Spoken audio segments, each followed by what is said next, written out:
You better lock in. Buckle up, bucko! You're in for another creepy and scary TikTok reaction video on YouTube. You want to be careful with these disturbing, shocking, scary, creepy theories because they might just change your reality.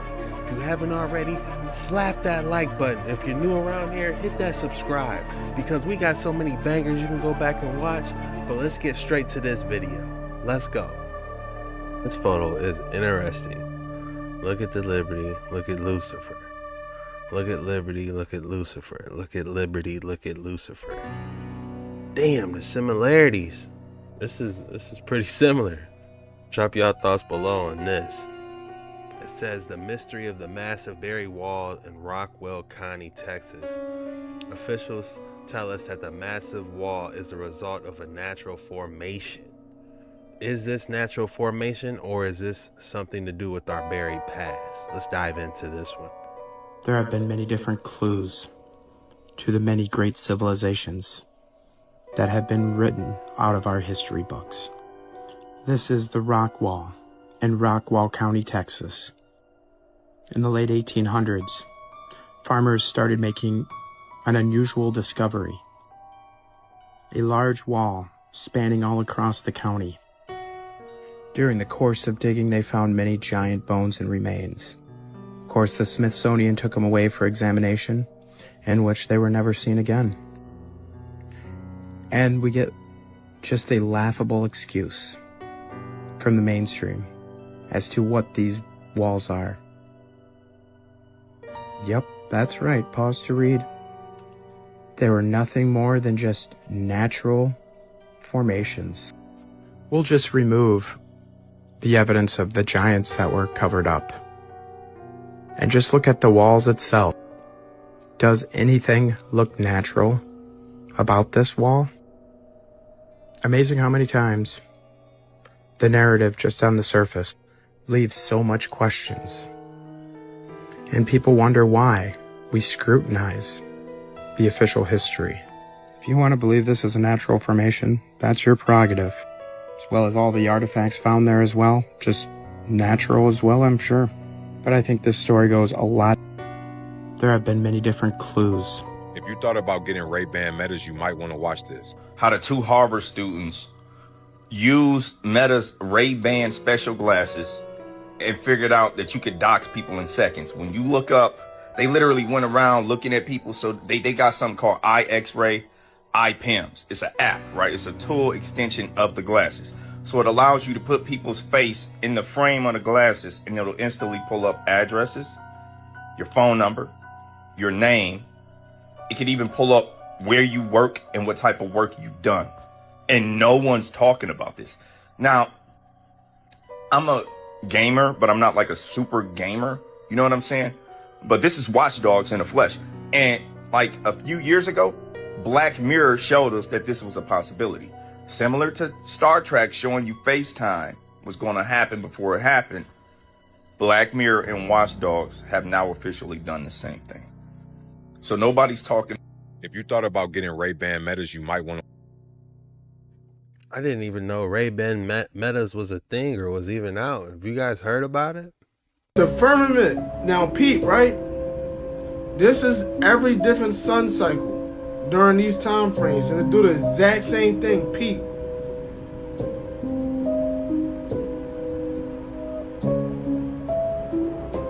Y'all see that, right? Let's make it make sense, y'all.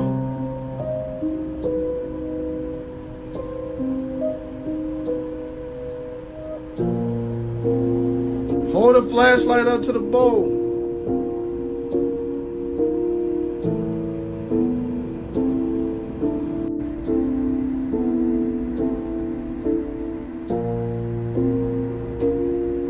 I need y'all to think about it. Why do rockets curve? Why can't they just go straight up? They're designed to go straight, right? I'm just asking questions, you feel me? This is what it look like when a rocket is in the air. This is what a boat look like. Y'all tell me. Oh my God! He separated the waters from the waters. Check your panties. About 175,000 rice I think that was supposed to be pantries. I couldn't warn you before I saw it, and I couldn't warn you, Eric. I'm so sorry. About 100. Check your panties. Somebody set him up. That was on the teleprompter. Oh, man. This is considered one of the rarest gemstones on Earth. Found by a man in Brazil, experts say it's one of a kind and looks like Cookie Monster from Sesame Street. This is considered one of the rarest gemstones on Earth. Found by a man in Brazil, experts say it's one of a kind and looks like Cookie Monster from Sesame Street. That is hilarious. That does look like Cookie Monster. Wow. Cookie Monster gemstone. I didn't seen it all.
It says the first place where it started was the United States. Why? I don't get this, but something creepy's afoot. Drop in the comments below if you know what's going on here. Have you ever thought about why structures in Europe, Asia, and even America share the same distinctive features? Not forgetting that they also seem to be constructed with methods far too advanced for their supposed time periods. It raises the question, is our historical timeline accurate, or has it been completely fabricated to hide something, or were they all built by the same architect? This is where it gets crazy. There was a colossal empire named Tartaria that was a highly advanced civilization with technology and knowledge far beyond even our current time. They have even been credited with the construction of the Great Wall of China. But it gets even more unsettling. What if the dates on these buildings are wrong? Imagine if that number 1 wasn't a 1 at all. Our history could be off by 1,000 years. The current timeline is a lie. In the late 1800s and early 1900s, they held events called World's Fairs to use as cover-ups to demolish our advanced past. Many recount that these structures were wiped out days after the events. This was evidence of a global civilization, a civilization whose roots could be traced all the way back to ancient Egypt. Have you ever thought about why structures in Europe, Asia... They said our timeline's missing 1,000 years. I keep seeing that. And the more I see it, the more it's adding up and making sense. My lunch break. Huge shout out to My Lunch Break. We're going to dive into this one together. Be sure you check him out. Like his channel. Subscribe. So you guys already know what time it is. Let's do this.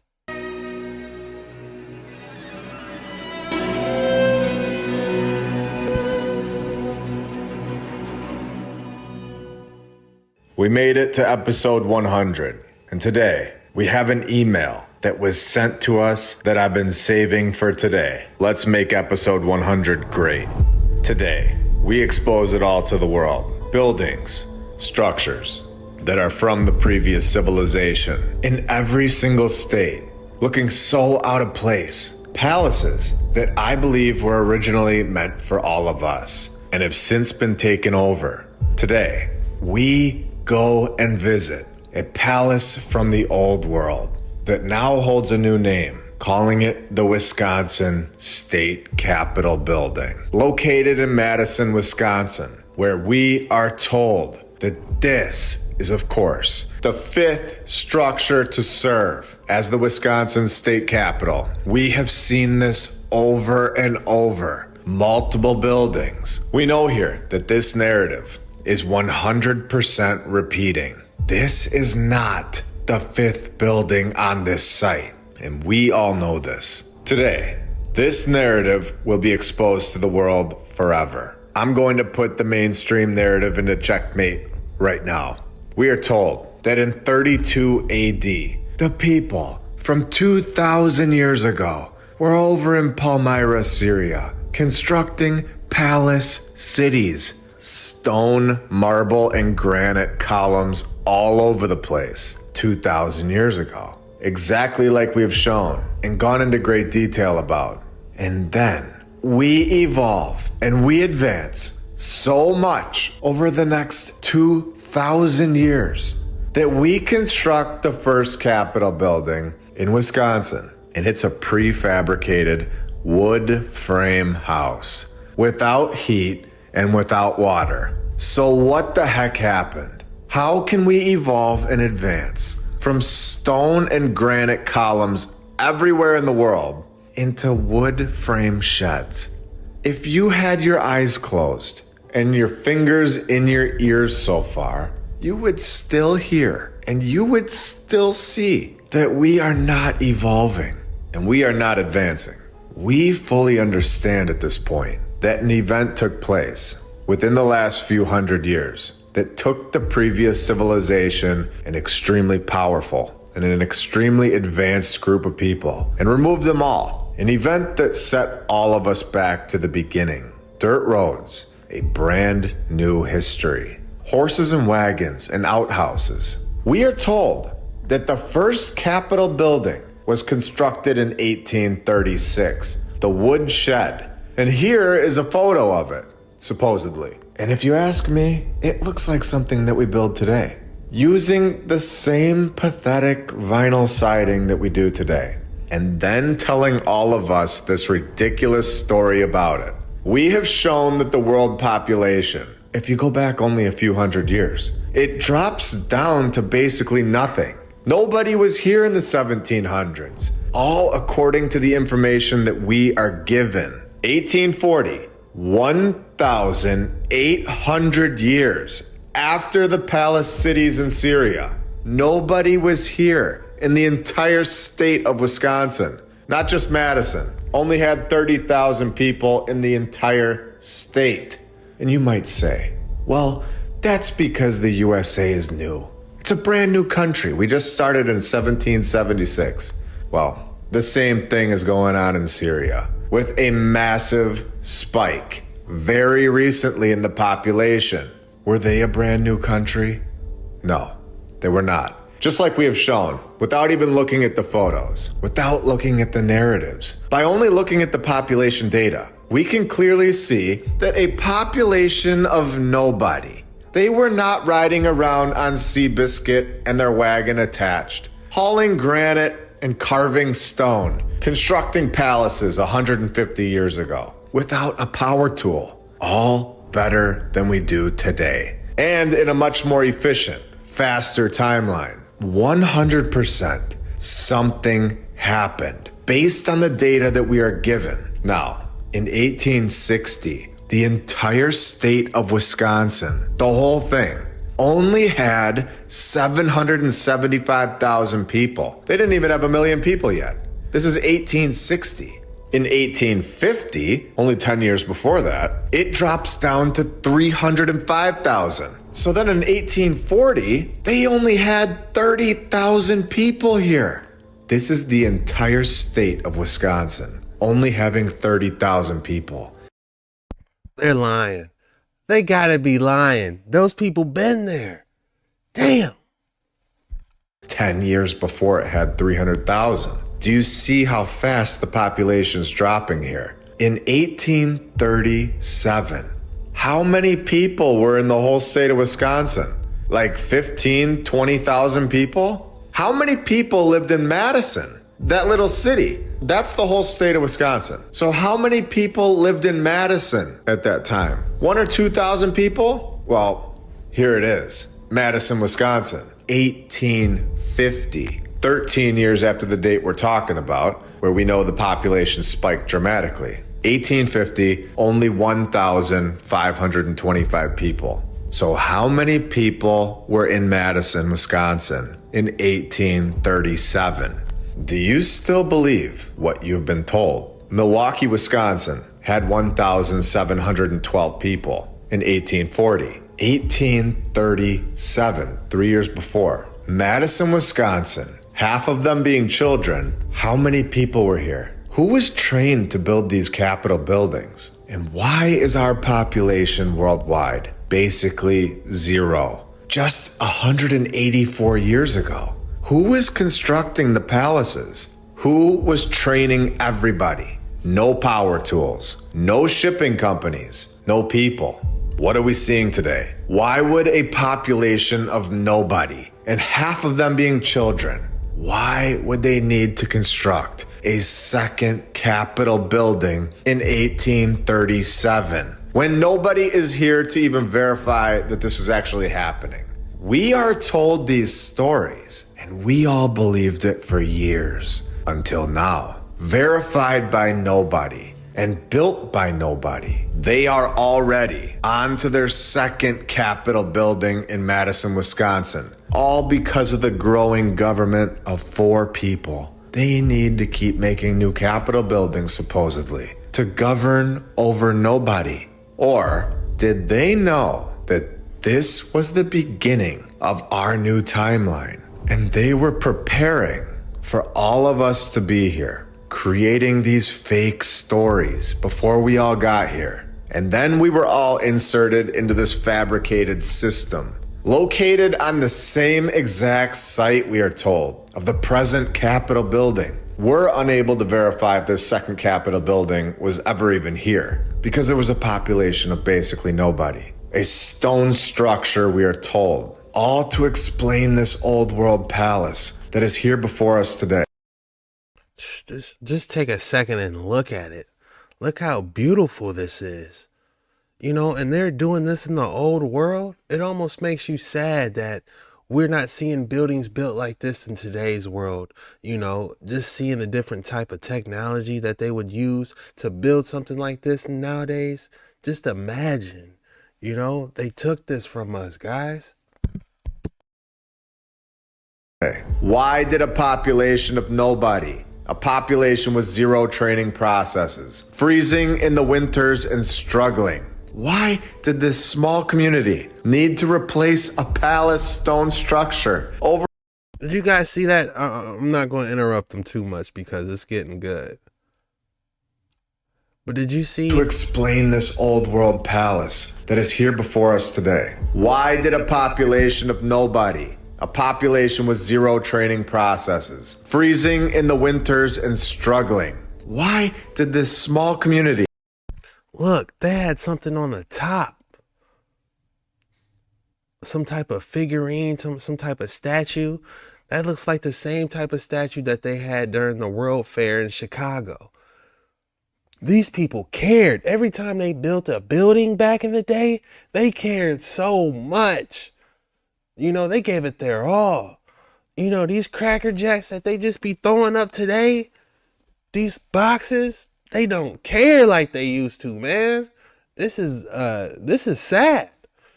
You know, shout out to my lunch break for being some real history around here for entertainment purposes only. Don't come for me. But shout out to my lunch break for being the social studies we needed. Need to replace a palace stone structure over and over, riding their horse or donkey home to their sheds. When you really ask these questions and you look at the stories, you look at the stats that are given, lies begin to fall apart in an instant, especially when you know what to look for and have been shown where to look. If we were wrong, we would have been done by episode 10. We all know that the opposite is happening. We're all just getting started. We are growing to a bigger and bigger audience every single week for a reason. So the first Capitol building, 1836, the woodshed. Then 1837 to 1838. When nobody was there, and we know that, a stone structure is constructed. 1 year, and it's done. This is constructed by nobody. Are we all following so far? And then By 1858, the stone structure that they built in a year is kicked to the curb, and a third Capitol building was constructed, we are told, telling us that it collapsed while still under construction, where that looks completed to me, and it looks like a destruction project. Look at our wooden shed right here at the bottom. This is a comparison between the old world and our world at the time. It's pathetic. Where it was, of course, you guessed it, destroyed by a fire. Can you believe how these stories all over the world are all fabricated and repeated, all generated by a computer, in my opinion? Just like we have shown. It's so easy for a computer to come up with these stories. We've shown this. Giving the technology that we have today back to us within the last 200 years, pretending like we are the most advanced group of all time. The lights are on now. The puppet show. Look at this statue, man. On top of a building at that, they cared. Think about someone building this and like, you know what? Just building the structure isn't enough. We need to put some statues on top of this. They went their absolute hardest building these, guys. Is over. The stage is now set for all of us to take our minds back. Our lives are so much more valuable than what we have all been told and shown. It's time for the world to wake up. And now that we have a solid foundation of the history surrounding this location, me and my crew are going to take the cameras inside of this old world palace, and we are going to expose the email that was sent to us. Welcome to episode 100 of my lunch break. I hope you're all having a great day, and if you're new, welcome.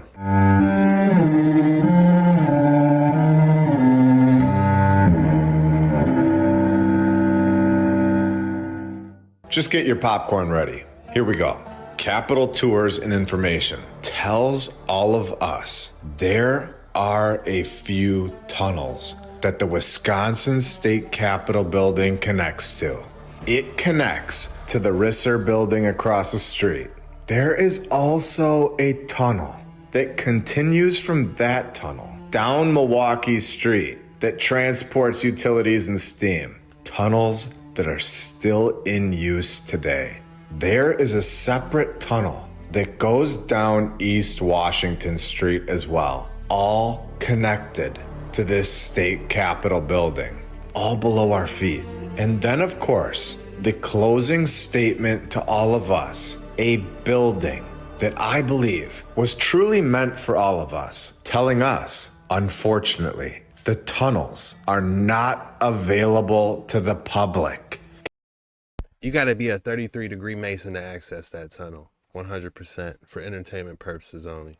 Can you believe what we just read? Can you believe what is under our feet? We have shown this in Illinois, where we actually saw the tunnel under the Illinois State Capitol building. This email is verification, in my opinion, that these structures were all constructed together by the previous civilization, and were all connected underground in every single city in the world. They all have tunnels. I named all the episodes that we have shown this. I don't think they're actually blocking us off from the tunnel hallways. I think the tunnel hallways actually lead to so much more. I think it would fully expose that the structures are much bigger underground. And there is a lot more going on under our feet than we could ever imagine. The Risser building across the street. So right here, we have confirmation that this structure is connected underground to the Risser Justice Center right here. Right behind this site, we have the city county building. How much do you all want to bet that the tunnel goes to that one as well? And right behind that, we have the state office building, Wisconsin Department of Health Services, and the Dane County Sheriff. I guarantee you it is all connected below our feet, and so much more that we are not allowed to see, all just to deliver some mail, of course. No, there is also a tunnel that connects down Milwaukee Street. And take a look at this.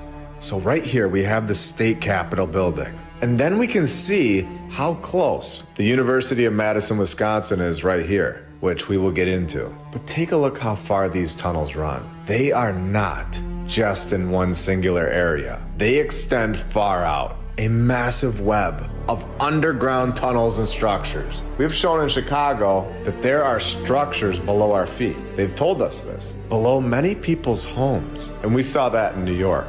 And then going on to say that there is a separate tunnel, meaning that there are multiple tunnel systems in this location alone, a separate tunnel. This one down East Washington Street. So here is East Washington. Let's start up at the top. Let's keep going down this road.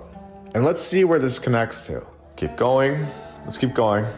Is that? That's the state capitol. Wait.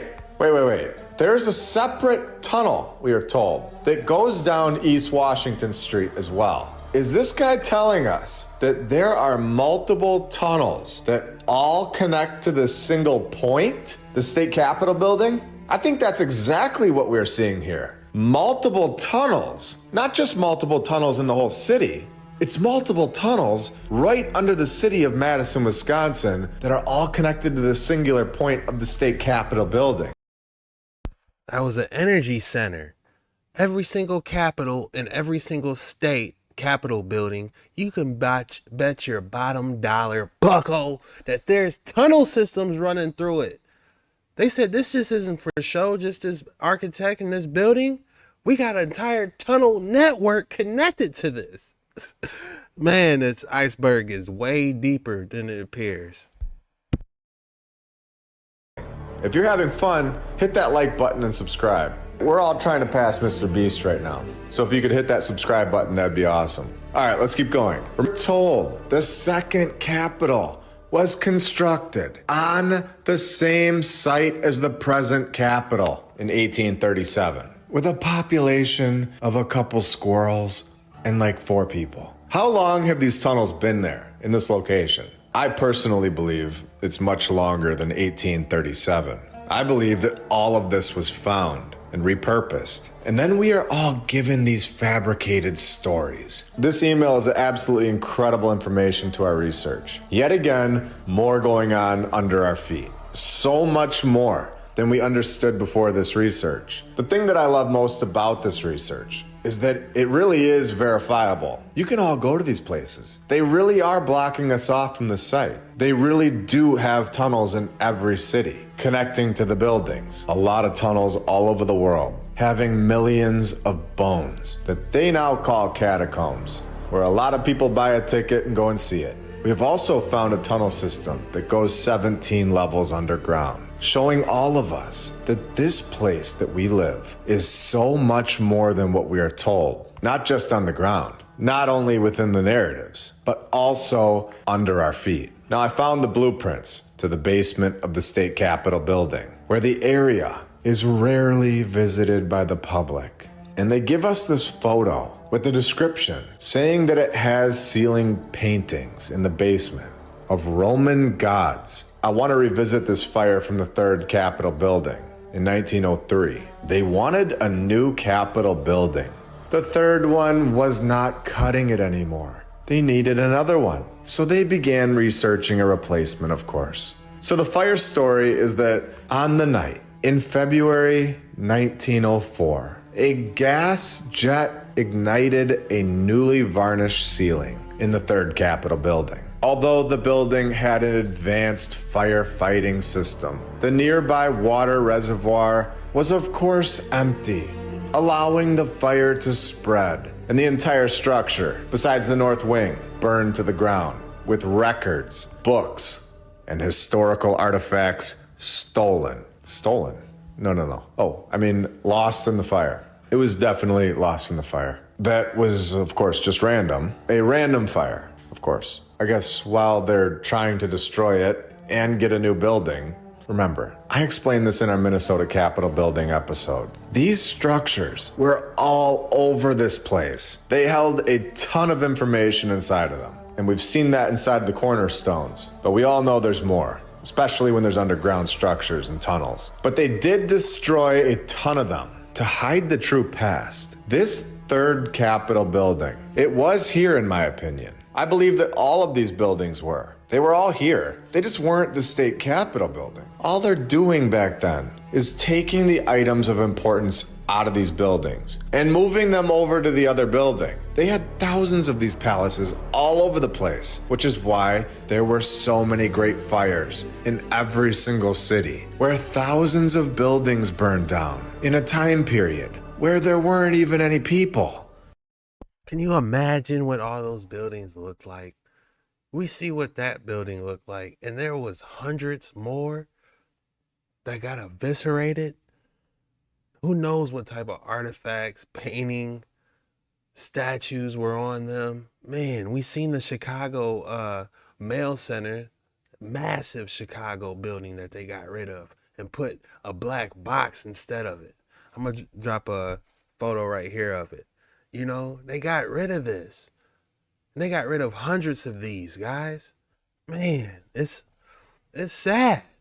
It really is. And then you wonder why nobody got hurt. And everyone is just fine, of course. We've seen the stats. Episode 59, where Baltimore just wanted to change a couple stats after that episode.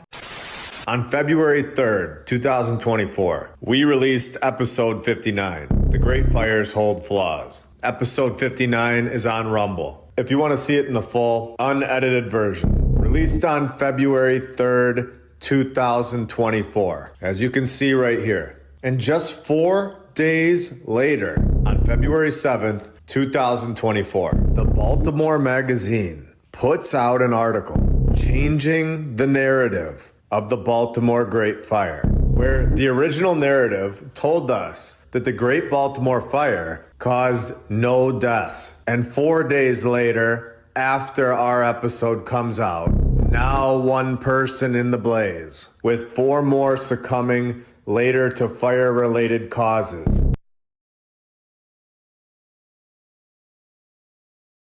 Now saying 5 Baltimoreans. Bro, they're watching you. They're watching you, bro. They watching you closer than me. You know, it's for entertainment purposes only. Don't come for me. Bro, they're watching you, man. We gotta protect him at all costs. Cause how are they gonna edit that article? That is a little bit scary, man. Damn. You guys better go like all his videos and watch everything he's got, because he is exposing the old world. Like I'm trying to, you know? Don't come for me. Tell me what you think about this in the comments below. Now let's get back to the episode. They tried to get a new building in 1903. 1904 just starts, February, and a random fire destroys the entire structure, and the water supply is missing and empty.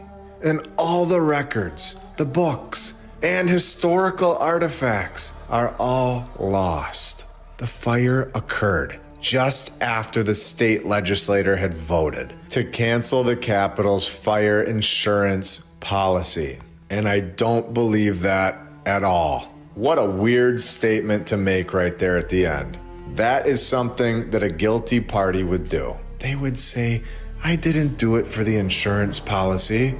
See, I put it right there in the history. It's very odd. I promise we didn't get the insurance check for that one. We know how it works, especially when you control the system. These people are evil and corrupt. We're dealing with a corrupted system. Destroy the building with a fire. Collect the insurance check. Tell everybody you didn't get it. And we never find the individual who actually started the fire. It's just the random ghost. We see it all the time, even in Canada, in October 2024, when the Montreal mayor says the fire did seem suspicious. So maybe the mayor has been watching the show and actually wants to know what happened. I have an idea. How about we just get a camera installed in all the surviving structures that have a column present and holds any architecture that would be difficult for us to construct today and are supposedly constructed before 1920. Now, I'm not affiliated with Ring Doorbell. These things are like $100. Do you really think the church can't afford it? We would have a total of 0 old world buildings getting destroyed by random fires. If there were a fire, the Ring doorbell would see it, and we'd know who the mystery person was. This person would be exposed in 2 seconds. It's $100 on Amazon. They can. Think about if we did catch him, man. It would be like, that would be crazy. I feel like it would be like some type of, someone's eventually gonna catch this dude, man, because they can't keep doing this. You know what I'm saying? Because this is the history, you know, that we can't make them like this no more. But with more people waking up, you know, people are going to start protecting these buildings like how they do the first skins. What is it called? PETA? We need a PETA for ancient structures, you know? We'll call it... we need a PETA for ancient structures. That's you guys know what I'm trying to say, but there needs to be an organization that really protects these ancient structures, like seriously, because this is getting out of hand. They're watching these channels. They're like, jigs up. They sweating buckets. You know, someone watching this video, they like, man, they know.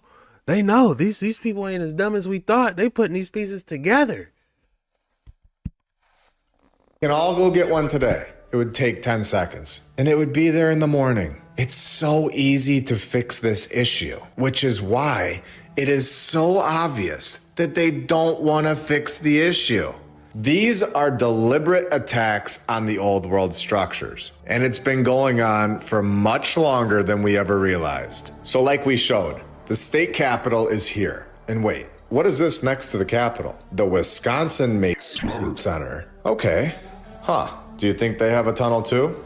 And right next to these two structures, we have the University of Wisconsin-Madison. Surely, all connected underground. The tunnels don't just run north. We know that they are connected all over this place. Imagine how many tunnels and underground structures are underneath this area, all blocked off from the public, just like we are told. Underneath all of these thousands of students, where they're sitting there learning about the history of Wisconsin.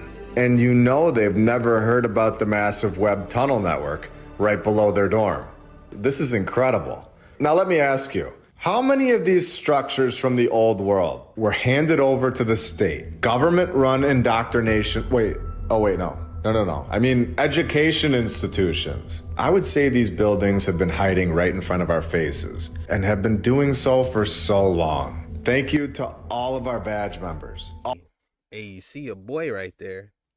The state of Wisconsin, having a population of 30,000 people in 1840. The whole state of Wisconsin, only having a population of 30,000 people. Do you understand how small this is? This is in 1840, and the whole state decides that it needs the University of Madison, Wisconsin in 1848. The same year that Wisconsin became a state. Knowing that Wisconsin became a state in 1848, and then building multiple state capitals before Wisconsin is even a state yet.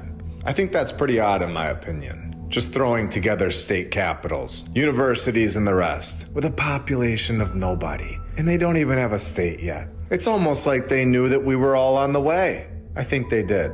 I think they knew that we were all coming and we were all just gonna believe whatever they said. And they were setting it up, resetting it up, the reset for all of us. The Wisconsin State Capitol building underwent a destruction project that lasted 14 years. The project to supposedly restore it again takes 14 years.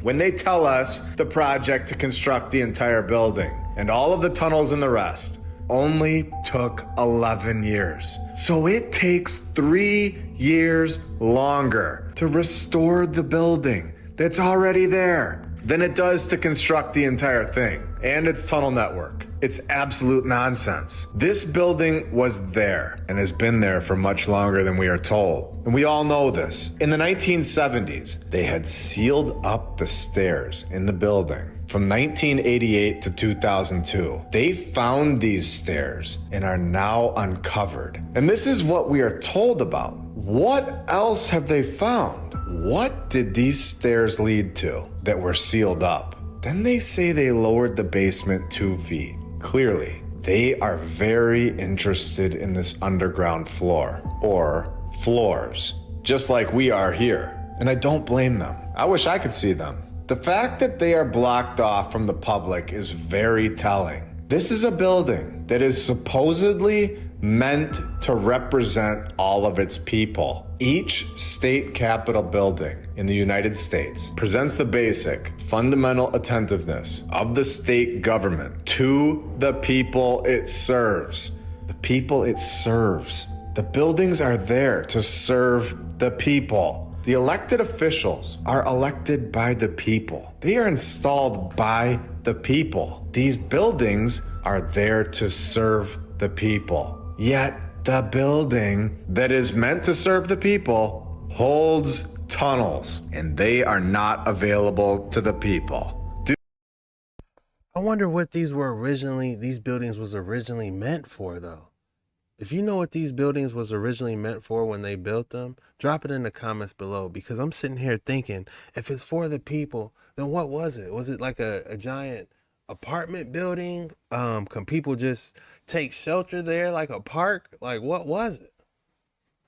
Do you find that odd? Do you find it odd that the building is really the people's building, yet the people are restricted from seeing what's inside?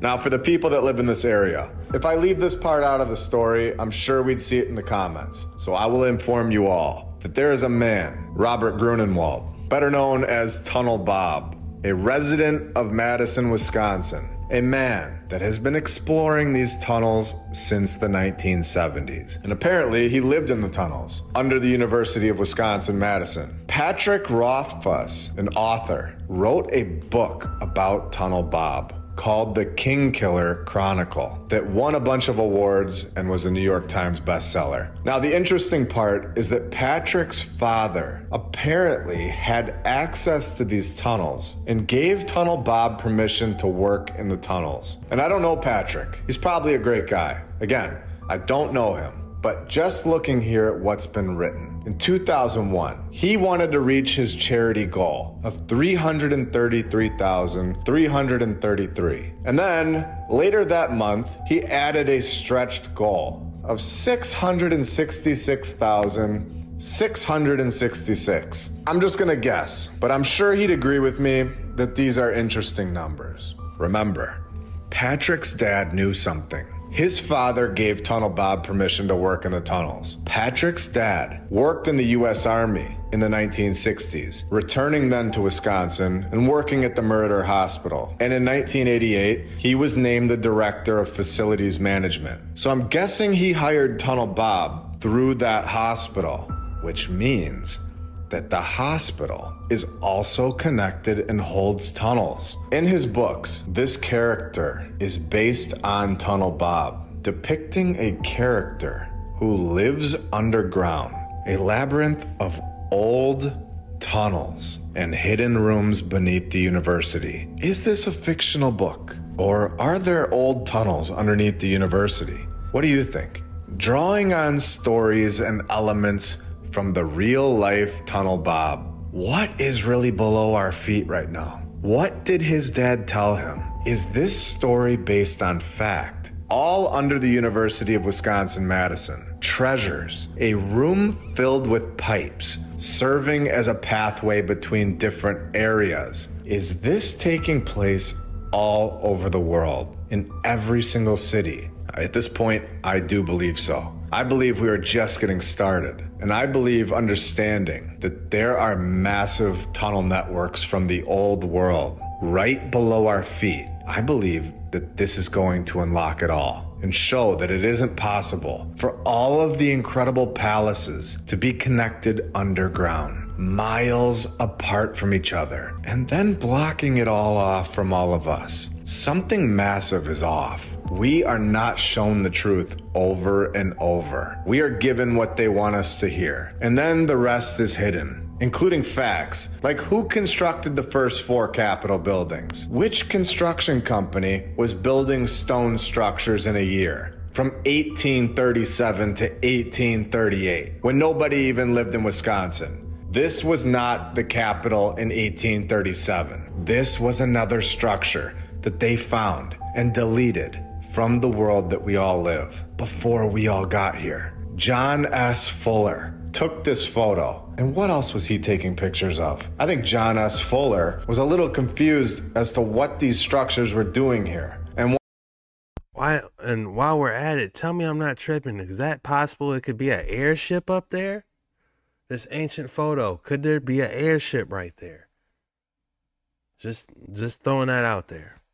Wanted to show everybody. This is a photo from the University of Wisconsin-Madison campus, showing the first 3 buildings on the campus. We can clearly see the construction that we were doing at the time. Little wooden sheds right here at the bottom. And then you have the old world's work up here on the hill. And we all know that the tunnels are underneath all that dirt already. And we have the South Hall on the left. We have the University Hall right here in the middle. And then the North Hall on the right. I wish Mr. Fuller would have taken that camera and pointed it to the right a little bit so we could have seen what's over there. I bet you it was a bunch of buildings that were incredible. You can see the old world technology on the top of these buildings. And this is what I was taught about. Horses and wagons, dirt roads, and this wild, wild west looking row of hardware stores and sheds. And look at these houses. This is the construction of the time. Not palaces.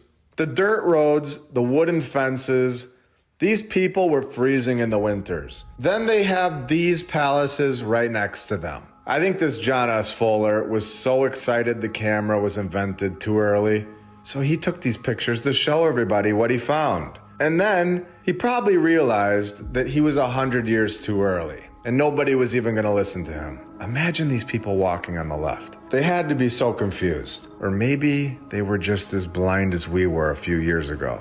What an incredible photo. It's all falling apart for the mainstream narrative. We now have 100 episodes exposing so many narratives in every single continent. We now have thousands of people uniting together, keeping an eye on these old world structures all over the world. If this was the first 100 episodes, I can't wait to see what we find in the next 100. I hope you all have a great rest of your day. Thank you for being here for episode 100, and I'll be back next Saturday. See ya. Thank you, my lunch break, for bringing us that wisdom. I'll never look at old structures the same again. I'm asking myself every time I see an ancient structure, is there some type of network running under it? Is there some type, how far does the network run underground? Does it connect to a hospital? Does it connect to the Capitol building? How far is the Capitol building from this? Is there a catacomb? All these questions are running through my head whenever I see one of those ancient Tartarian buildings. Let me know your thoughts below. All quiet is, man. On the land, you see the old buildings in the background, man. We got the bells, man. They constricting our frequency. Look at this bell. Come closer. See this? It's a chain on the bell. You can't ring it. I wonder why. I wonder how much it'd help us if we could ring the bell.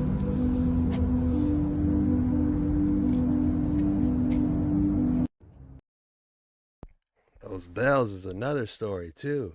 It can really help us with our frequency. You know, I wonder why they got rid of all the bells.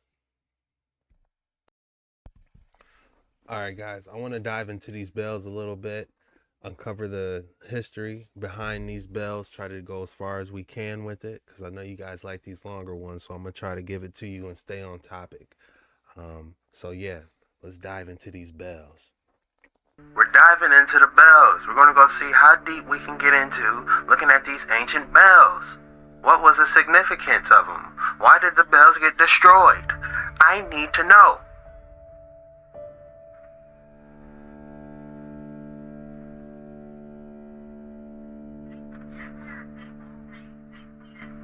I had a dream that my grandfather told me the Holy Grail was never a cup, it was always a bell, and to look for my ancestors before the 1700s. So at first, I went looking for the first part of that dream and got thwarted. So I went look for my ancestors instead. Meet the Reverend John 10-Shilling Bell Chastain, my ancestor and French Huguenot. If you didn't know, the Huguenots were chased out of France by the Catholics. So I went looking for bells in France. And what the heck? I was today years old when I learned the French people used to tell their kids that the bells flew to see the Pope on Easter. Which I'm sure is a coincidence considering this guy also flies around with bells on, but I digress.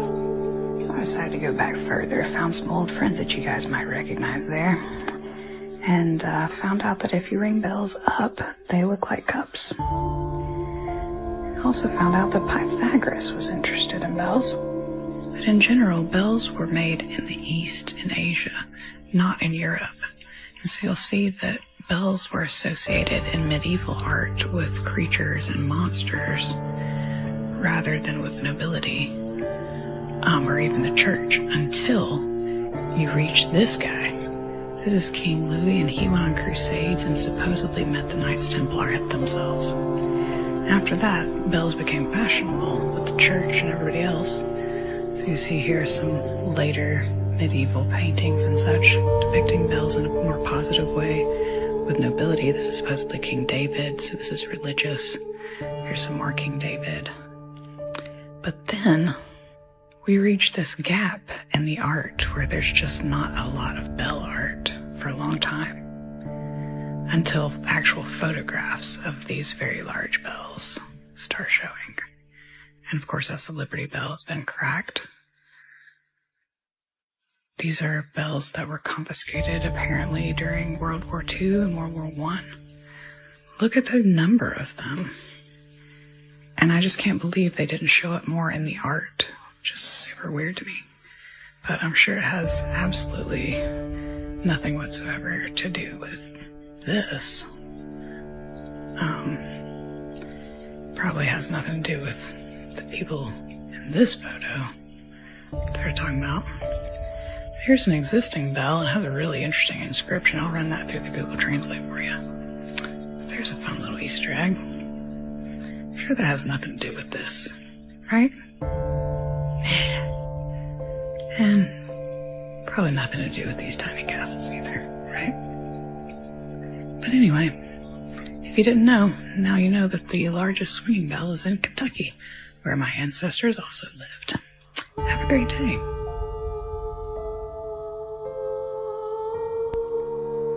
Can you imagine a giant swinging a bell? Imagine how big the giant's gotta be. And imagine the sound the bell would make. Man, and he just bing, bing, bing, bing. If the giants made the bells, you know that it could be possible that they can make their own armor too. You know, just something to think about. But we're on these bells today. You know, that's for another video.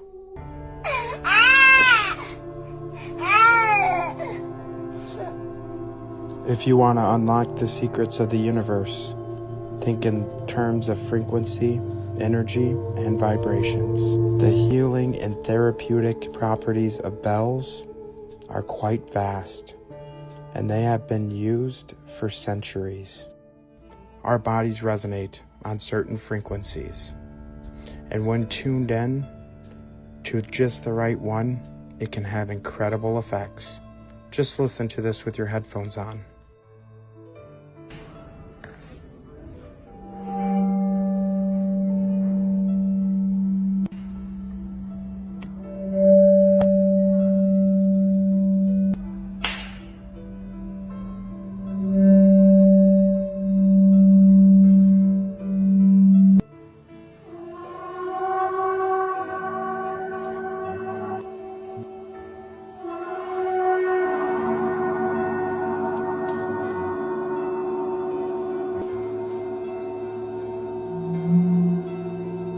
Question everything, friends. Until next time.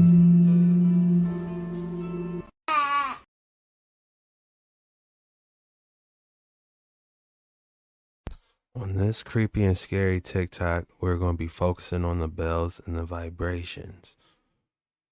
What happened to all the large bells? What were they made out of? Why does the Liberty Bell have a crack? I need to know.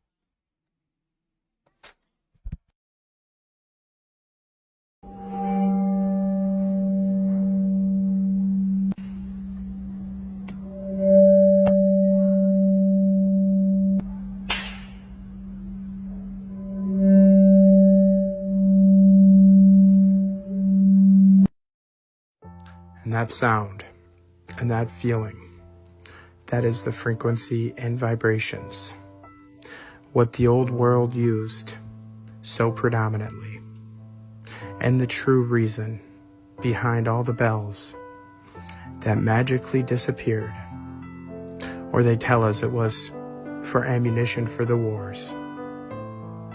But many truths get lost in the fog of war. The healing and uplifting properties of bells have been used for generations. But it goes deeper than that, moving us from the true nature of this realm, making us all that much easier to control. Is there any old world bells we can still see to this day? How hard would it be to make a casting and get some of these, a giant bell remade and start hitting it, you know? Get some vibrations going. The big bells that used to be all over the world, but they destroyed all of them after World War II. Why did they destroy all the bells after World War II? Because if you sit in a bell and someone hits it and it begins to resonate, you can begin to heal like that. Because sound frequency instantaneously heals the body. Similar to chanting. If you any sound effect will begin to instantly structure all the body at the same time. That's what used to happen in the cathedrals. They would ring the bells or they would play the pipe organs and all of the cells in the body would instantaneously become structured, which would instantly heal them. But they had to get rid of the pipe organs, which are made from lead, which is interesting, and they had to get rid of the bells because both of those can heal people. Now imagine if a bell of the size of the massive bells we were shown was ringing in a cathedral, okay? Now imagine the frequency that would come out of the cathedral into the town. You could heal the entire town instantaneously just by ringing the bell in the cathedral. They had to break all those bells. All the bells you ever look up. Just type in like bell in whatever country or city you're in and notice how all the bells have a crack in them and they're broken. I wonder why that is. Think of the big... I wonder why. Y'all couldn't let us have those bells, could you, man? We needed those. The sound alone, the healing vibrations. Why did you do it? We needed those. Half of those bells was probably made by giants. The forging. Imagine a giant forge. Ooh. Where was the giant's forge at? If we knew the giants were ringing the bells, the giants had to make them. So the giants had to have a forge. Where is the giant forge at?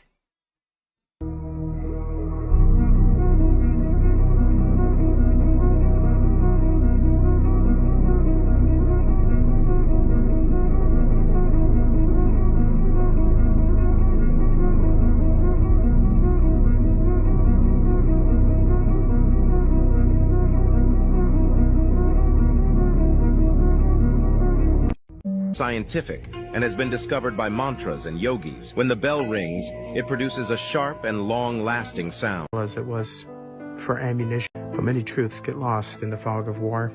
Nature of this realm and everything from bells in Hindu temples are not just ornamental. Their purpose is scientific and has been discovered by mantras and yogis. When the bell rings, it produces a sharp and long-lasting sound. This sound creates a unity of your left and right brain, making your mind go into silence. The robust vibrations produced during the ringing of the bells last for 7 seconds, encouraging concentration. The sound produced activates all of the 7 healing centers, known as chakras. By touching the bell before ringing it, you can enhance the vibration, and by standing with your eyes closed, you will feel the sound within.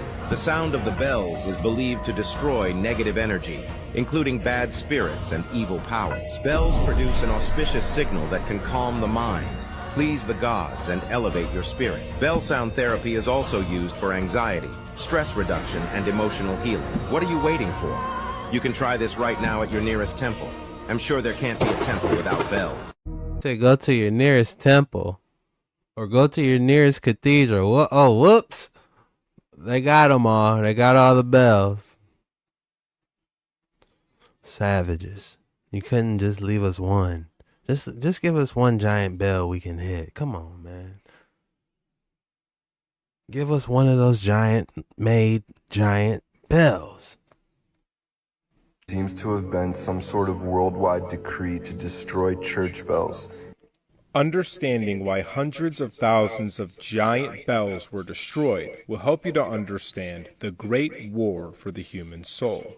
Just as Tartaria had giant walls, star forts, and castles to protect against physical attack, they also had bells to protect against energetic attack. Why are singing bowls, tingshas, and bells played during religious ceremonies? Because they enrich the space with frequencies that protect us against demonic attack. We were invaded by a hostile alien species, and World War I and World War II were simply the cover-ups for a greater war that happened before. In order to beat them, we must do so with frequency, which is why it is prophesied that the 144,000 will play a new song. The 144,000 would play a new song.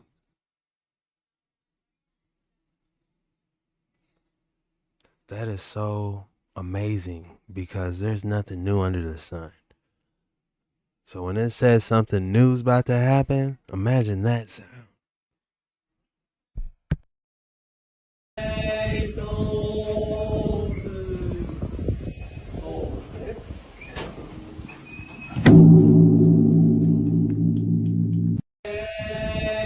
Look how he hit it. He laid on the ground.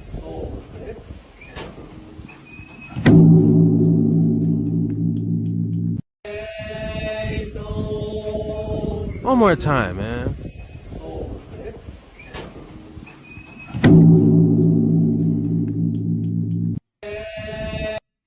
I could do that all day. You lucky ain't no bell near that. I'm like, man, there you go Chuck on that bell again. Hey, so fly. Hey, so fly. Ain't gonna be no sickness near me, boy. Hit that like and subscribe button, man. Where y'all at? I jump on here, I don't even shave. We out here rugged. Fresh out the county. So we're going to talk about the largest bell in the world, and it's in Russia, and it was made in 1733.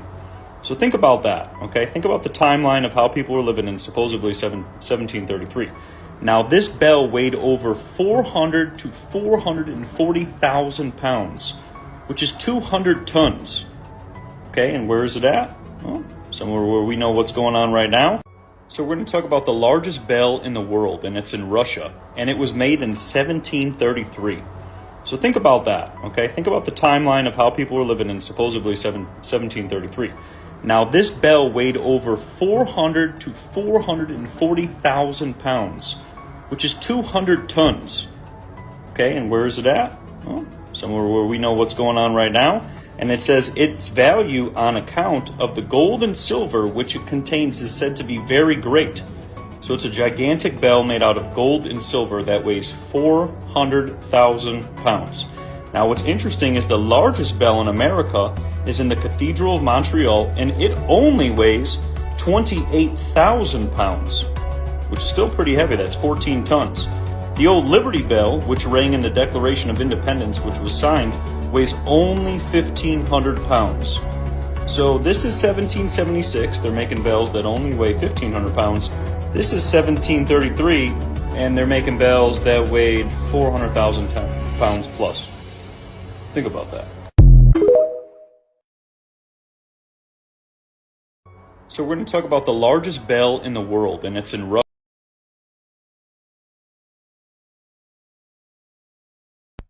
400,000 pounds? If they have a bell that large, how did they make it? How did they forge it? And who moved it? There's no type of crane. That bell is stuck there. Can't nobody move that bell. How they gonna move it? Attach a helicopter? No, that helicopter going. That helicopter ain't going nowhere.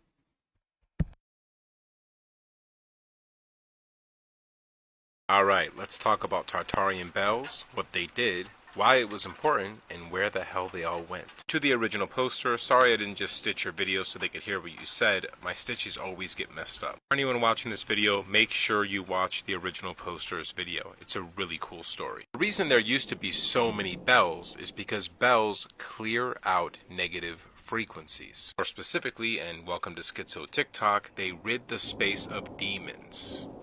You're probably aware of the use of bells in Catholic ceremonies, Buddhist traditions, and many other spiritual practices. It's no coincidence that the spiritually inclined use bells during their ceremonies, rituals, and traditions. It's because it resets the space with harmonizing frequencies. Demons are essentially static electricity in the invisible world. When you play the bells, it sends out harmonizing frequencies. Those staticky frequencies cannot exist in the space when those bells are ringing, which is why there were so many gigantic bells. These were spread across the entire civilization, and anytime they felt something was off, like their intuition went off or they saw like a shadow person, they played these bells like crazy and cleared out the space. These demonic entities are predators and parasites in the invisible world, and they try to sneak into our spaces so they can latch onto us and sap our energy. They're also the reason that many people have voices in their head or have urges to do bad things. These demons were relentless. They really wanted to get into this space where all the bells were, because all these people were highly spiritually evolved and had a lot of energy. This was like a turkey dinner for them. So they slowly started possessing people one by one who lived on the outskirts, on the outside of this civilization, eventually getting them to band together under these evil gods.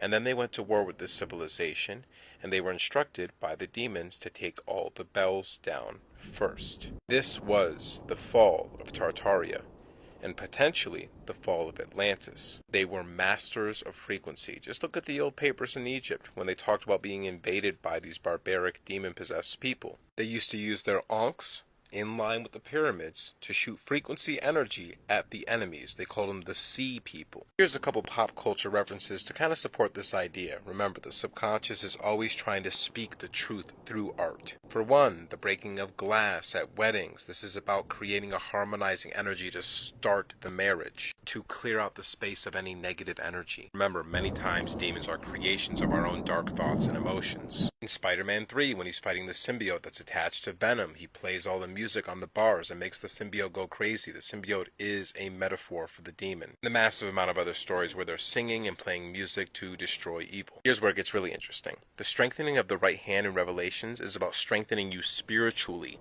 The new song is a new way to play the bells from within, so they can't stop it.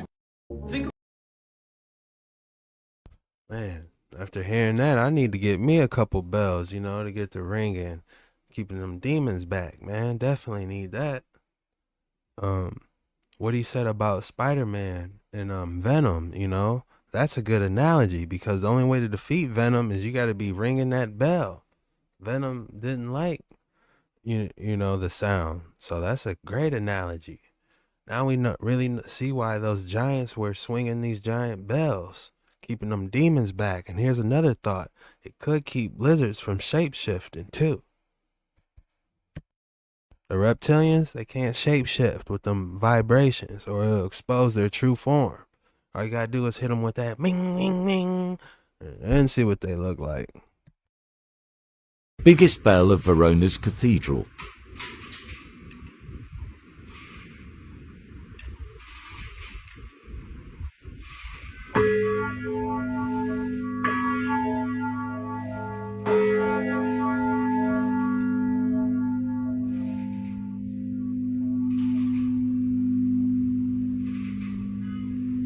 think that's one. There's still some bells around now. The biggest bell of Verona's cathedral.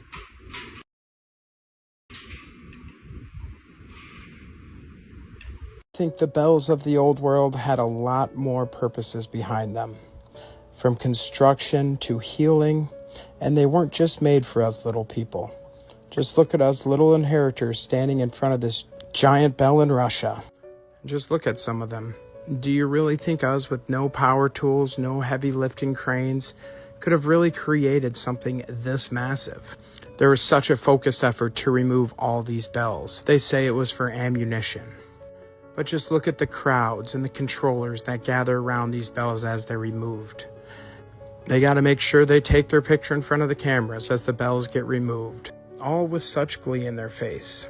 Looks like this gentleman's documenting the specifics of that bell. And the group of well-dressed controllers looking on in a field of confiscated bells. So that was a big part of these wars. They weren't just what they tell us they were. They were about removing the history and the technology of the old world, the true history. And bells were a big part of it. They were not just used to tell time or let you know church was starting. There's a storied history and use of these bells, from healing with the frequency they cause, to even construction. You can shape stone with sound, you can levitate stone with sound. And if you had a few giants ringing these, it would be all that much more easier. There are plenty of old world examples of sound not just shaping, but also destroying objects, like the walls of Jericho. Brick by brick, bell by bell, they have removed all traces of our true history. Question everything, friends. Until next time. You know something that interesting that just popped up to me that I just seen? It was a logo they had on this specific bell.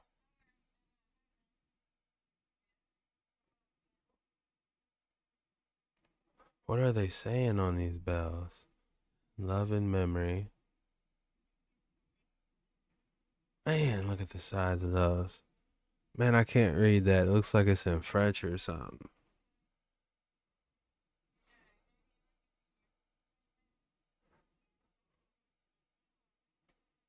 I think I passed it. It is, I think it was back here. Yeah, look at the, oh yeah, this is it. You know, you see this symbol? What is this symbol? Because I remember that. Look. If you, this is Kanye's website, Yeezy. They got the same logo from there on this ancient bell. I knew that looked familiar. And that is what the Super Bowl commercial was about. He said, go check out Yeezy. We actually didn't spend any money on the actual. Hey y'all, this Yay, and it's my commercial. And since we spent all the money on the commercial spot, we actually didn't spend any money on the actual commercial. But the idea is, I want you to go to Yeezy.com, YEEZY.com, and I'm gonna write it at the bottom of the screen. And I got some shoes, and that's it. Alright. So he told us to go to Yeezy.com. So we went to Yeezy.com. And on the back of this shirt, I see this vultures.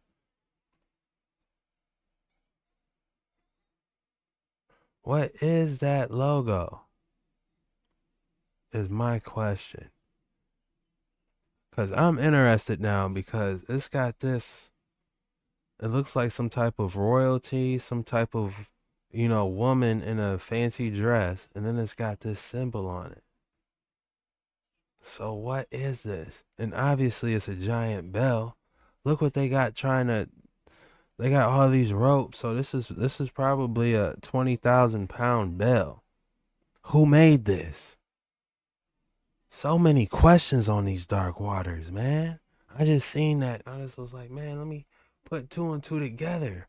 What is this? What's going on? Let's see if we can spot anything else. There was a lot in this video. All the bells, man. They melted all those boys probably. I'm surprised that bell could even fit on there and was moving. They're gonna need like 40 horses or something.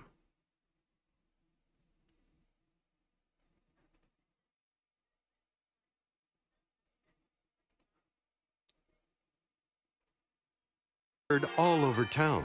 Now, even if you listen carefully, these bells used to be heard all over town.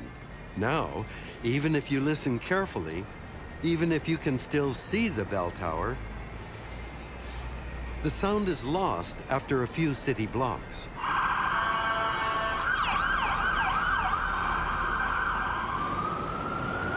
So there you go. There's the difference between the acoustic world and the mechanical world.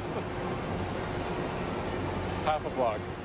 100 years ago, they could talk about listening to the beautiful chimes of the Holy Rosary Cathedral in the Hillcrest area and also South Vancouver. You know how many miles away that is?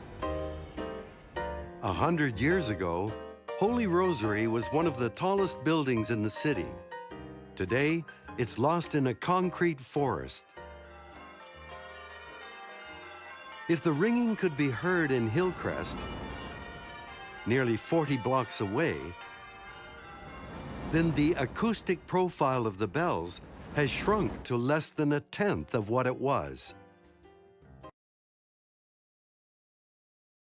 Did you hear that?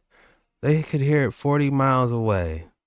So that means you at least getting a couple of neurons, a couple electrons, you know, from that far getting rejuvenated. Now you can't hear nothing because look at all that. It's like they put a giant microchip on top of that bell.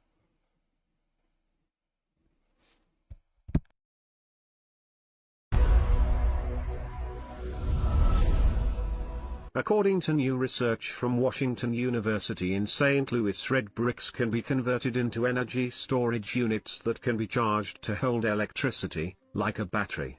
Brick has been used in walls and buildings for thousands of years, but rarely has been found fit for any other use.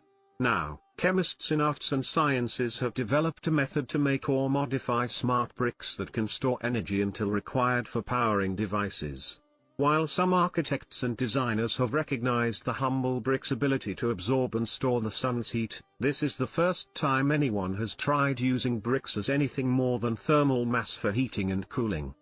The red pigment in bricks, iron oxide, or rust, is essential for triggering the polymerization reaction. The author's calculations suggest that walls made of these energy-storing bricks could store a substantial amount of energy. A common material makes an ideal and inexpensive starting point for chemical synthesis. A study published August 7 in Advanced Functional Materials highlights new methods developed by Darcy and collaborators at Washington University's Institute of Materials Science and Engineering. Assistant Professor of Chemistry Julio Darcy and colleagues, including Washington University graduate student Hongmin Wang, first author of the new study, showed how to convert red bricks into a type of energy storage device called a supercapacitor. Darcy said our method works with regular brick or recycled bricks, and we can make our own bricks as well. As a matter of fact, the work that we have published in Nature Communications stems from bricks that we bought at Home Depot right here in Brentwood in Missouri. In this work, we have developed a coating of the conducting polymer PDOT, which is comprised of nanofibers that penetrate the inner porous network of a brick. A polymer coating remains trapped in a brick and serves as an ion sponge that stores and conducts electricity. Darcy said, "We envision that this could be a reality when you connect our bricks with solar cells. This could take 50 bricks in close proximity to the load. These 50 bricks would enable powering emergency lighting for 5 hours. Advantageously, a brick wall serving as a supercapacitor can be recharged hundreds of thousands of times within an hour. If you connect a couple of bricks, microelectronics sensors would be easily powered.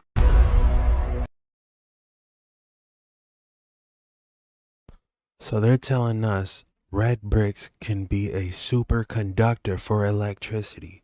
So all these ancient Tartarian buildings, they were superconductors as well. So y'all know about Tartaria, right? Did you know that they literally caught a building on film getting energy from the ether? That's what these buildings were for.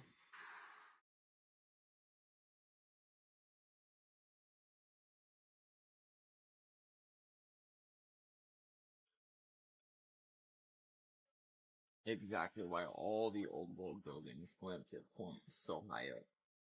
Think about churches too. Collecting the energy of the atmosphere.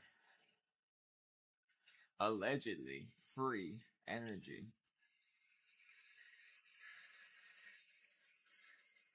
And it said that these buildings had somewhat of batteries inside of them because they collected the charge and added to the battery, which they no longer have in them anymore. They've been taken out sometime in the past history. And allegedly, all the people who end up learning how to use the ether to make this energy, which is free to supply energy to all things, these people end up just going missing. It's wild. And it's even wilder how nice it was in the 1800s. I mean, look at this. They tell us that they set this stuff up and then just destroyed it right after. They made it in 2 months. But it seems far more logical that they found it the way it was. So what happened to the people that were inhabiting these areas using this ether energy? And it was said that they lived peaceably with the giants back in those days, allegedly. Of course, we have no way of knowing, but the things left behind sure seem that way. Like these giant doors. Why so big? Makes sense, right? Genesis 6, there were giants in the earth in those days, pre-flood, and then after that. So say there was this civilization, this great Tartaria, who had giants living among men using energy from the sky. I mean, what all do they have? We know all the pictures, the skies are whited out for a reason. What all did they have? And what was the cataclysm that took them out? Because there was a cataclysm there, but we just don't know what it was. See,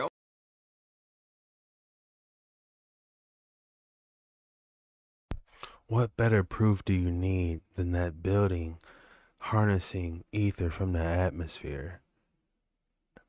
I wonder where that building is and how is it still standing? I wish I had more information on that building. Ether. Ether is a unique essence of life force energy that flows through the universe and most of existence. The source of quintessence, chi, aura, and mana.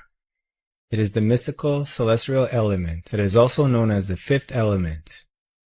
Fire, water, earth, air, and ether. In Plato's Timaeus, speaking on the topic of air, Plato mentions that they are the most translucent kind, which is called by the name of ether.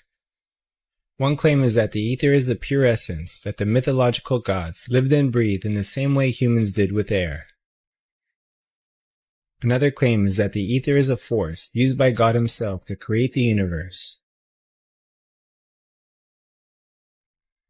Another reference would be in the Hermeticist book, the Kybalion, that not only explains its nature, but the plane it comes from. There have been many claims and theories made by alchemists, philosophers, and scientists, such as Nikola Tesla and Dayton Miller, that confirm the ether's existence. Ether is the medium for every electromagnetic wave, from radio waves to gamma rays. Ether exists in elemental, cosmic, and spiritual forces. This is also recorded in the Kybalion's entries.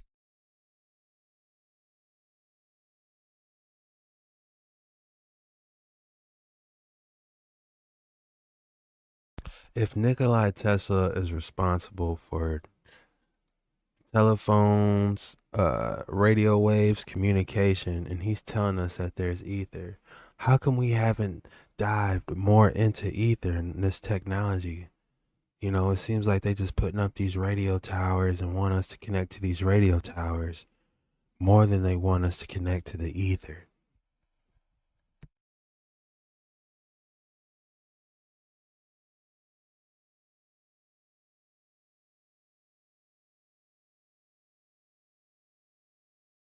Is that gold? Perfect.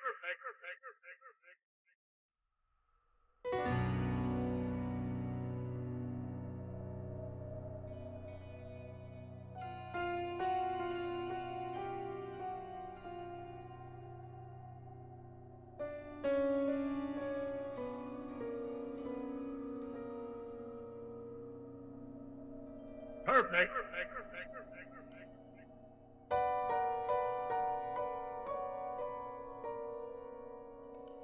Is that gold? They're conducting.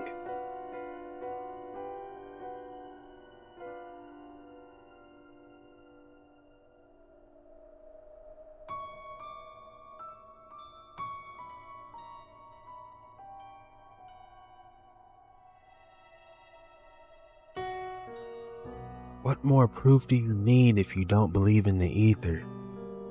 It's up there harnessing free energy. Atmospheric generated free energy. This is in Asia. Asia's still doing it.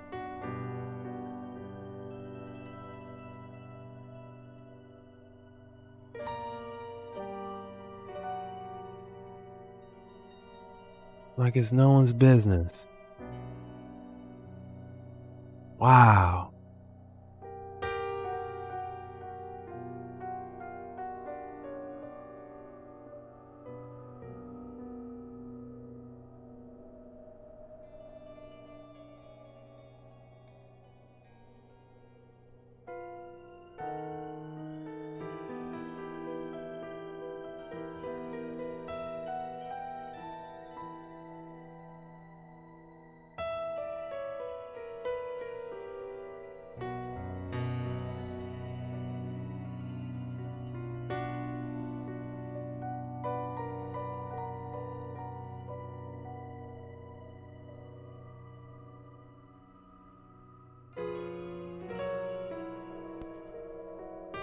That's just absolutely fascinating.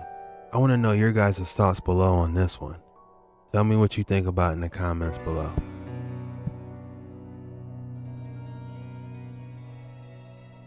It's not just forgotten undergrounds that are found underneath the roads. Just take a look at this recent roadway uncovery in Russia. Just a paved over metal road. That's right, at a time when metal was a premium, or so we are told. But what was it used for, you might ask? Well, let's take a look at something that the past had in abundance. Red brick buildings. That red brick found in all those mud-flooded buildings, they seemed to use in abundance back then. And now, from the roadway at the beginning of the video, to the red brick roadways. Did you know red bricks store and conduct electricity? That's right, just ask the NPC's favorite source of knowledge and information. The red pigments in bricks can be converted into plastic that conducts electricity. What an amazing breakthrough that they just recently discovered. Recently discovered or rediscovered? Nothing is new under the sun. Just borrowed, repurposed technology from the old world. Now it's beginning to become clear. All those red brick roads and those red brick buildings to go along nicely with all that antiquitech. The truth has been hidden in plain sight all along. So that's the best place to hide our true history. Remember, history is nothing more than a set of lies agreed upon. And it's a set of lies they agreed upon. Question everything, friends. Until next time.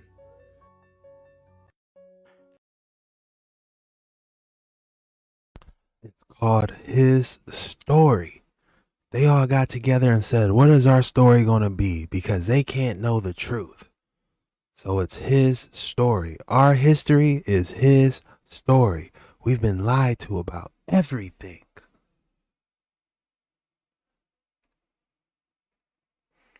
Take a look at these cathedral looking patterns in the ground. They could have had energy everywhere for all we know. We are truly going backwards now. Everything is coaxial. We're relying on antennas and power plants. We are truly going behind. Before I started making these YouTube videos, I was like, you know what? We got the Teslas. We're launching stuff into space. You know, we're moving on. No, they were on a whole different level back in the day. Nothing is new under the sun. I gotta always take everything to the next level. I had to install that portable charger to the staff, so that way I can charge it on the go. I got my lights, you feel me? All my lights. I got the magnetite dust with the mercury inside, infused inside of here. I got the magnetic gyro here. I put the links on here, so because I'm about to put a strap on this, so I can strap it on my back. You feel me? You know what I'm saying? Then I got I put the thick braided copper wire right here. I'm gonna put it through a 3-inch solid copper ball. So that way I ain't got to stick the staff in the morning ground. I can just throw the ball in the water and it's going to be up from there. You know what I'm saying? Of course, I got the generator, which powers the transformer. You know what I'm saying? Puts that electric current through at 144 hertz. And then I'm also going to add the tuning fork at 144 hertz. And, you know, I got to always take everything to the next level. I had to install that portable charger. You know, me looking at this staff kind of makes me think, man. If the angels that fell, they had all they had heavenly knowledge. The angels that fell, that were cast out of heaven, they had all the heavenly knowledge of technology, all that. Do you think they came down here and was just horse and wagoning? No. They taught them how to probably conduct and do all these different things. And does it say that Moses' staff was made out of wood? Did it say it was? Let's type that in. I wouldn't be surprised if he had something, you know, that was generating. What was Moses' staff made out of according to the Bible? They don't say if it's made out of any type of wood. Or, of course, from just what I'm looking at, I can be diving in. Y'all correct me if I'm wrong. If there's scripture that can back up saying, oh, and this, and this, it says it was made out of cedar wood or it was made out of this type of wood, please correct me. But all I'm seeing here, it's just saying it's a rod or a staff. He used it to turn into the snake. So there's no telling what type of technology the staff was actually made out of. Just to make you think, man, because if we take this whole new paradigm that they had the best technology back in the day, he could have been generating with that staff. We don't know. I'm interested in your thoughts below with this new hypothesis. Let's keep going on these waters. Civilization depended on the industry of what we will call the living waters. Sound, vibration, and frequency was just as integral to the success of their technology as water was. This interconnected and interdependent energetic relationship is what makes the stars and all life itself possible in the first place. This is why so many of the structures contain huge bells and chiming clocks. The sound would influence the molecular structure of the water, which was then used for a variety of purposes. They were structural openings to manipulate sound waves, the vibrations and acoustics, so they could tune the electromagnetic energy in conjunction with the water in a variety of ways to achieve different results. Their civilization depended on the industry of what we will call the living waters. Man, one of my older teachers in my younger days always used to refer to the living waters. Now it's getting more clear to me what the living waters actually is. This is deep, man. This is real deep.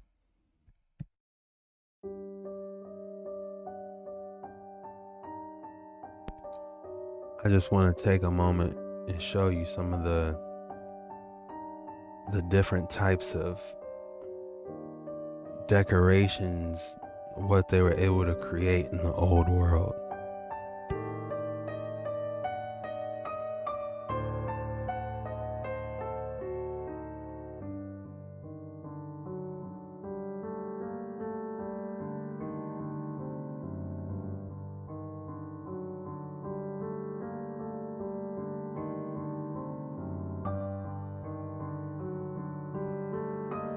Who built this?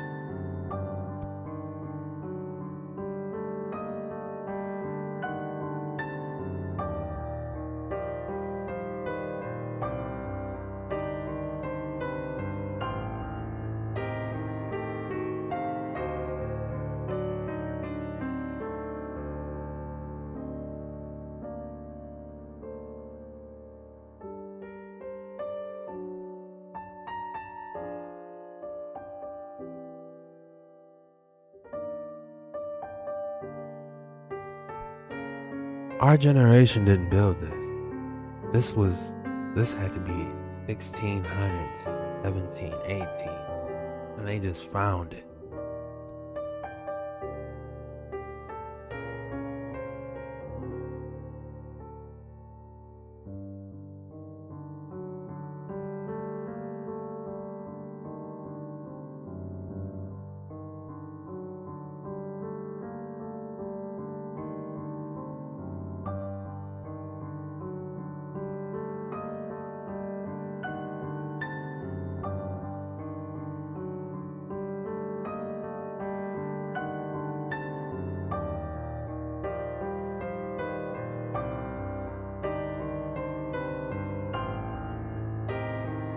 I wouldn't be surprised if they found the furniture still in there.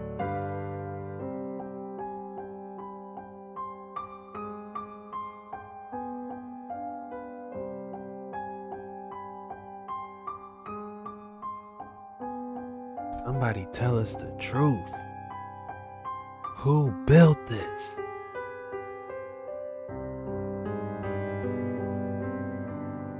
Look at these structures. The inside looks just as beautiful as the outside of these.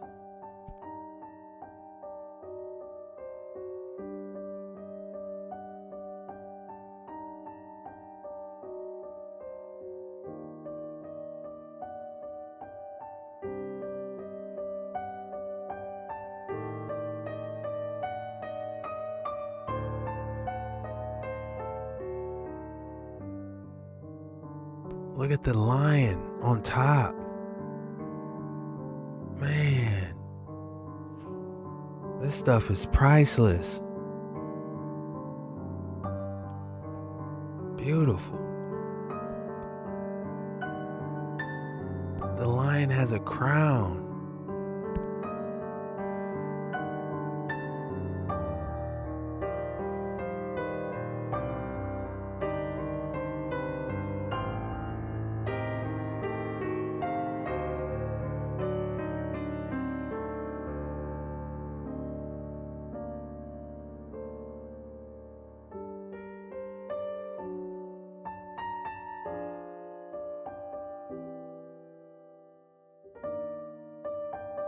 If you got a town this beautiful, when you go out, say you lived in a town back in the day in the Tartarian world, if every building you went to looked like this, you wouldn't want to be inside on the TV all day.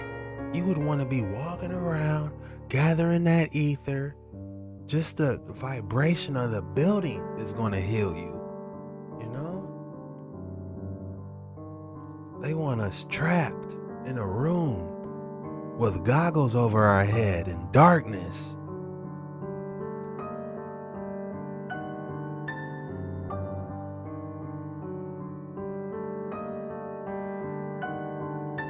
Why would we want goggles over our head in darkness when there's such a beautiful world out there like this? This isn't even nature.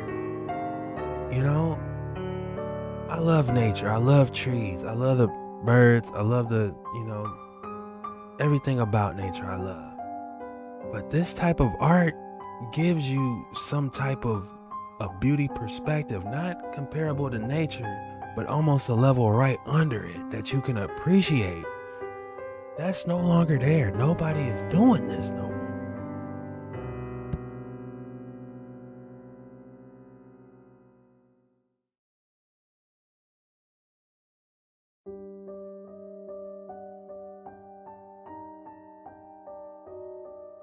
You guys see that orb bouncing?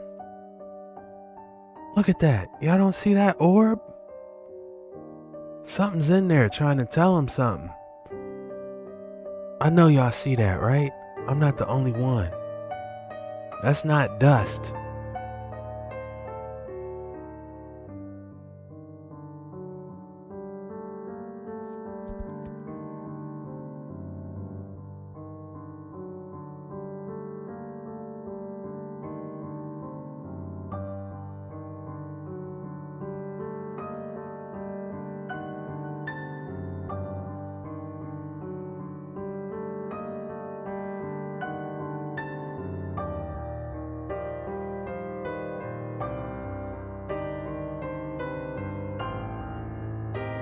Was that marble? Look, that's marble right there. Man, they did whatever they want, didn't they? They literally did whatever they wanted back in the day. Whatever their imagination could dream of, they did that plus something on top of that. They did whatever they wanted.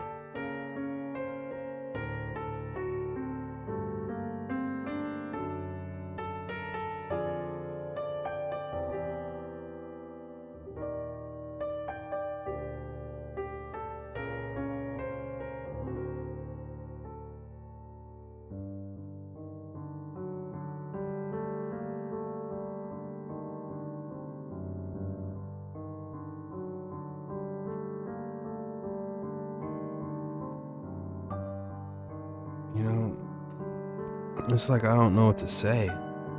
Like, this world is so big. There's so much to see. We have been lied to about so much. It's just overwhelming what is actually out there and what they're trying to hide. Your thoughts in the comments below.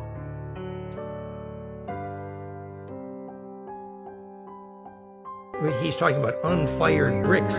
You know that the bricks that are fired at lower temperature have a higher dielectric. They breathe charge better. It's such an important thing to keep the life force. So here's another one of his maps of a district near Motol in the Czech Republic. And then he magnetically maps the significance of what he calls the geoshifts, which we would call the fault lines, the cracks, and the relationship to the underground water. You know, if you sleep over underground water, your aura goes with it. It ain't good. So if you understand where the water veins are under the building, then you put the water vein under the wall.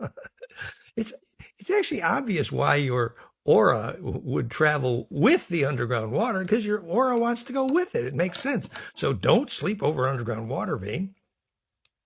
And the map of the geopathic stress, etc. So all these things give you a clue to the proper way to orient your living space with respect to the life force of the area. Here he's talking about the geoshifts, the fault, and the water again, and aligning the buildings so they're... That was a little bit too much for me to grasp. Maybe you guys could grasp something for that. But those red bricks he was showing, I don't even think those buildings are real, to be honest. Charge of the site. The Czech Republic, and let's go. There's a couple buildings he pointed out that I just fascinated.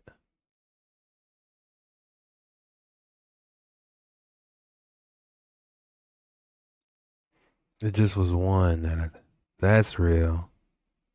That's real. I don't know, man. this? Where are these buildings? This one. This was the one. Man, look at that. They built a castle on top of a house. I never seen such a beautiful design. Look at it. This must be the stairs, how you go up and then you're on top. Then you got a bridge up there. How cool is this building? I can't even say I would want a house like this because I know it would be too much. You know, but I know we have the resources for every family to get what they need and to be living like this, man. Nobody should be struggling. We have everything we need to make this, especially free energy. There's other stuff that they were worrying about back in the day, you know, but energy and living wasn't it. Guarantee that. That Earth has ever seen. The most skilled master craftsmen that Earth has ever seen. These weren't just built to look pretty, they had a purpose. From energy stores to sound frequency healing. These buildings simply cannot be recreated today.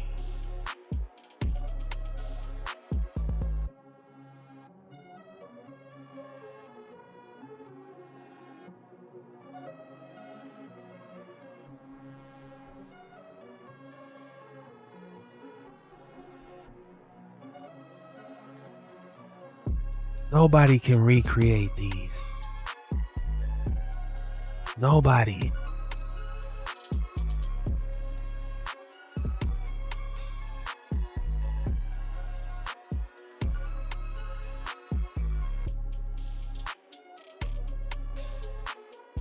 There are places in this world that seem to defy logic. For example, in India, we're told all these temples are built by normal humans. In many cases, we're told that these places took several hundred years to create. But just imagine trying to carve your way into solid rock with primitive tools, copper chisels, and then creating something like you see here. I think it's just unfathomable how they did what they did, and in many ways, it's almost extraordinary. You know, it's incredible when you look back from the year 2023 and people still can't agree on how they might have done certain things, like a lot of the sculptures and the so-called lathe-turned pillars and everything else. And every temple had its own unique thing. They were truly extraordinary designs. Thanks for watching. Like, comment, and follow at Mike Priest ARR for more content like this. Pode dizer que questa ideia?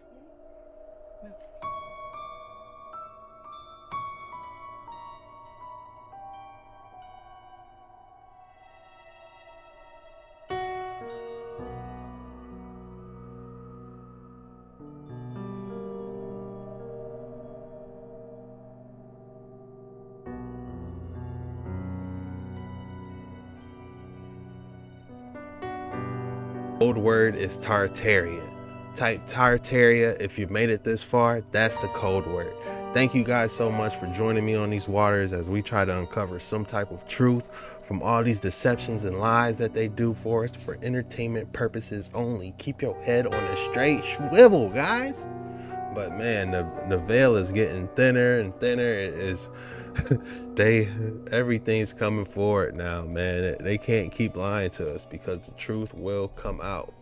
But thank you guys. I'm gonna see you guys on tomorrow's episode. JetskiChucK signing out. Peace out.